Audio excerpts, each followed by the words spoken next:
What a film. Wowzers. It was really good. I'm sorry I didn't make a reaction video, but I wanted my full attention to be on this film. And was it ever? Whew. Okay. Where to begin? Well, our very first shot is on Elise Bauman's beautiful face, giving us a recap of like basically the last 3 seasons of the Carmilla series, which if you haven't watched it, you don't need to have watched the first 3 seasons in order to understand this film. However, you should watch them. So, previously on Carmilla, Carmilla became human, got a life, and this is 5 years down the line, right? So what's everyone been doing since we all became one big happy family? Laugh and Perry started their own like paranormal business called La Fairy, and are awesome. And Laura and Mel and who's the dude bro? His name is Kirsch. Don't remember, sorry. They are like the local news people and are cool. And then Carmilla is like fucking living it up as a human. She's got her vampire savings account or something like that, spending it all on baked goods and baking herself in the sun because she can do that now because she's not a vampire anymore. And Holstein is having a whole lot of sex. So everything's going great. Cut to, we enter this movie on the 5th year anniversary of Carmilla's rebirth when she becomes human again. Well, turns out that Carmilla, her human heart is not really a human heart. It's like a spell or some shit. They've decided to call it her life force. That shit's fizzling out after 5 years, and she's starting to become a vampire again. And it's causing Laura to have creepy dreams, which she starts having these dreams within the first like 10 minutes of the movie. And in some of these dreams, she is Carmilla's ex-girlfriend, Elle, who's played by Dominique Provost-Chalkley. I was not expecting to see Dominique so early on in the film. I literally screamed. And as is tradition in my household, I got yelled at for screaming. So they're like, well, shit, now we need to go all the way back to Listeria or whatever the fuck it's called. And, I don't think Listeria is correct. I think Listeria is the name of a disease. Or is it just Styria? I don't know. They have to go back to where it all began, which is this huge mansion, which like the budget for this film was well spent. The locations, the shots, the scenery setup, amazing. Just amazing. So they get there, and that's when they run into what they think are the ghosts of girlfriends past of Carmilla's, who are all the girls that Carmilla baited so that her mom could kill them. If you're following along. So I'm really bad with the whole mythology of it all, but my understanding is that when Carmilla was given her human life, at the end of season 3, these women were pulled into like this nightmare place where they were all forced to live their worst moments or their worst nightmares over and over and over again in perpetual hell. And then Carmilla, Laura, you know, lovingly and understandably talked Carmilla into going to a therapist, which I would have done, you know. She was doing some like cognitive shit with her therapist, trying to get over, you know, fucking having a hand in killing, you know, however many women. And she had to do some like, you know, think about what you've done to these women. Think about, you know, all the people you've hurt. And apparently doing that fucked up with her life force, connected to all these women and brought them into the physical world, into this mansion that they had been locked up in for, I guess, a few weeks. And which there are worse places to be locked up. However, not being able to leave and living, and apparently in each room is your own personal house. So you sit there living your worst nightmare over and over and over again, like residual haunting, as you see happening to Carmilla and Laura. So what needs to happen is they think they have to do some sort of spell or ritual so that Carmilla can get her mortality back and these girls can like go to rest. Nothing's ever that easy, am I right? So they're like, hey, that can't happen till the ash moon. Let's have a party. Which, like, fine, great, you know, it's a party, whatever. Listen. Right before that party happens, something truly magical happens. And that is a Carmilla-Laura sex scene.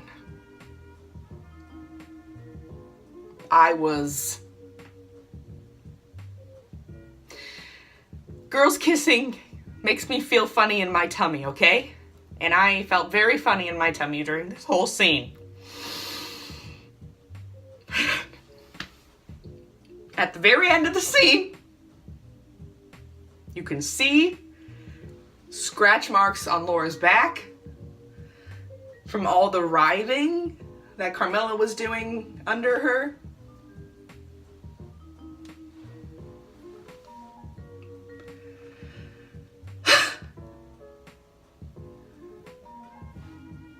Anyway,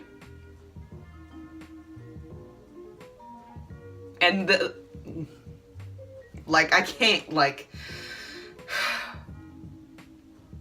it is a scene that I'm sure has been rewatched a million times already, and it's good. So, they go into the dance, which is a masquerade ball, which, let me just say something. Masks on handles, masks on sticks, I don't understand. They seem so inconvenient, especially if you're at a party, right? Because, yeah, you can dance with them in your hands, right? Or whatever. You can just, like, hold them between your hands. But if you're at a party where there's food and drink, like, it's gonna be really inconvenient and cumbersome to have to hold a mask while also holding a drink and a finger food. Just saying. And if you want to take your mask off that's strapped onto your head, just go like this, like sunglasses. Masks on sticks don't make any sense to me. So, I digress. That's my rant. During this dance, Laura sees the woman in black. And finally, we find out it is Elle. And can I just tell you, Dominique Provost-Chalkley as a villain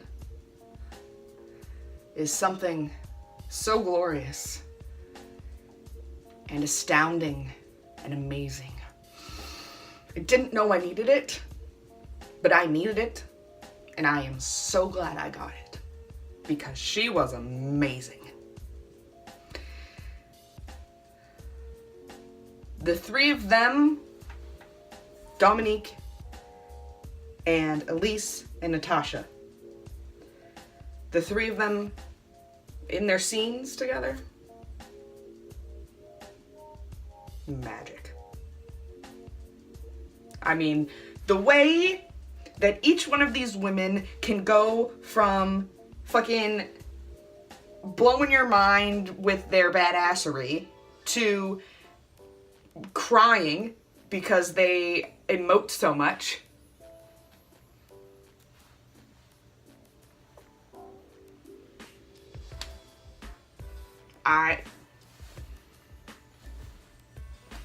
It's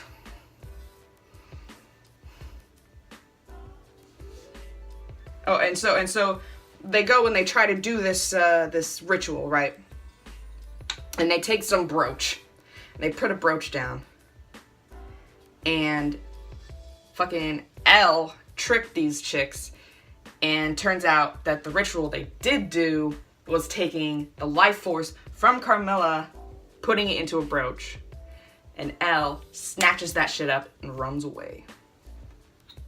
Well, turns out that the only way to get everyone a happy ending, get everyone to a happy ever after, to a happy place where they don't have to live in their personal hells, is for Carmilla to give up her mortality, to give up her human life.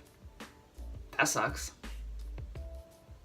Right? And Laura's like fucking pissed because she's like, we were gonna grow old together, we were gonna have grandkids, we were gonna travel the world, we were gonna be amazing. And Carmilla's like, yeah, I know, that sucks. And I was like, yeah, I know, that sucks. And so then, you know, Carmilla's in like the ever ominous predicament of do I take the life force back into myself from Elle and be human again and leave them chicks behind to live in their own personal hells? Or, which, by the way, now like Laugh and Perry and Mel and Dubrow Kirsch, they've all disappeared into their own personal hells too. So now Carmilla's like, shit, what do I have to, what, you know? She's like, I have to do it because Carmilla is no longer a soulless, you know, vampire anymore. She cares about people. And Laura's like, you know, kind of upset about it, and which is understandable. So in the end, Carmilla gives up her humanity or her human life so that everyone else can rest easy. Noble, amazing, something some of us, I'm sure, would all do, right? That means she is now a vampire. This whole time, it had me in, you know, this predicament of like, what would I do if something like that happened to me? You know, part of me is like, why not just turn Laura into a vampire and they can live their lives as they please, you know? And part of me and live their lives looking 25 for the rest of their lives instead of one of them growing old and one of them staying 25. But also part of me is like, it would kind of suck to live forever, right? So that's kind of what I'm left with. And that is something that I think about probably a little too often, is if I had a loved one that was a vampire and I was not a vampire, would I want to be turned into a vampire? Because if you think about it, you live your lives looking 25 or however old, you know, at the time that you're turning into a vampire. And then, you know, I don't want to be nonchalant about it, but like if you get tired of it, you can always just kill yourself, or like have someone kill you, or like find a way to die. Yeah, you're not gonna grow old and die of natural causes, but you're still, you know, living your life to the fullest until the end, and this just happens to be the end that you choose. Might be a little morbid of a discussion for you, anybody watching, thinking, but it's something that I have thought about. So yeah, that is an option that I think that they have. I don't think it's an option they took. What they did fucking do is start a family. That's right. If you watch those credits, you see pictures in there of Holstein holding a baby. So, that's pretty fucking exciting. Vampires can live life to the fullest. Now, I hope you stayed past the credits, because if you didn't, stop right now and go watch after the credits. And then come back. You don't have to come back, but. After the credits, everything's going great. Carmilla wakes up, goes, drinks some blood. Bam. Maddie is there. Which, when Maddie appeared during the movie, I was so excited. It was brief, but it was glorious. And Maddie's like, yo, emergency, we need to go back, because turns out that the huge anglerfish was a girl and she laid hella eggs. So, let's go. And Carmilla's like, okay, let's go. Boom. And then it's to be continued, dot, dot, dot. I don't know. Does that mean that there's going to be another movie or another web series of season 4? I don't know. I hope so. I ain't gonna be, I'll be over the moon if there is. But you know what? I'm also won't be upset if this is where it ends. I don't know. Because I think that we know this show so well and these characters so well by this time that we know that they would fix the problem, right? So, and we trust these writers and know that no one's gonna die. But we're still left with like the ambiguity of Carmilla remaining 25 and Laura and their child, who I've decided is named Silas, boy or girl.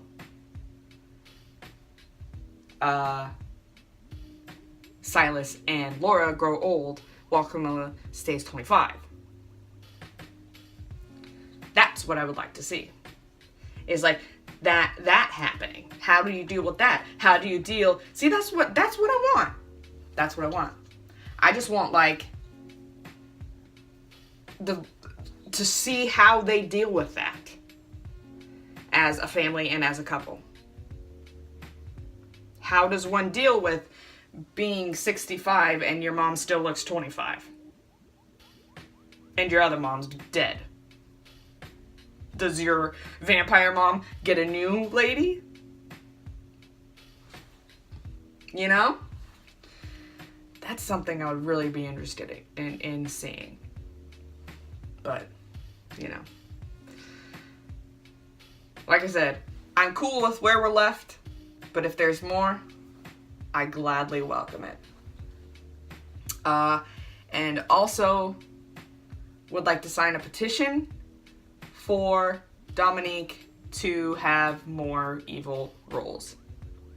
Because, yes, we previewed it a little bit when she was Gooverly in Winona Earp. But she truly embraced the villainry in this, and it was oh so sweet. And to see the love between Carmilla and Laura never wavering, but still having some conflict because, like, you know, Carmilla did some shit. And they've both been through some shit. Like, I don't know. And just, like, it was just really beautiful, too. In terms of just, like, the technical aspect of it, I think was really cool. You know, pumping some smoke into the house so that you could see the beams of their flashlights. That extra little thing. So, I hope this is my first, like, recap and review video of anything. I hope you liked it. If you did, give it a thumbs up. Comment below. Tell me what you thought about tell me what you thought about it. Tell me how you would feel about being a vampire or your loved one being a vampire and having a family. Do you want a second movie or a fourth season? Subscribe for new reaction videos every week. Go out, spread the love, and hashtag no spoilers.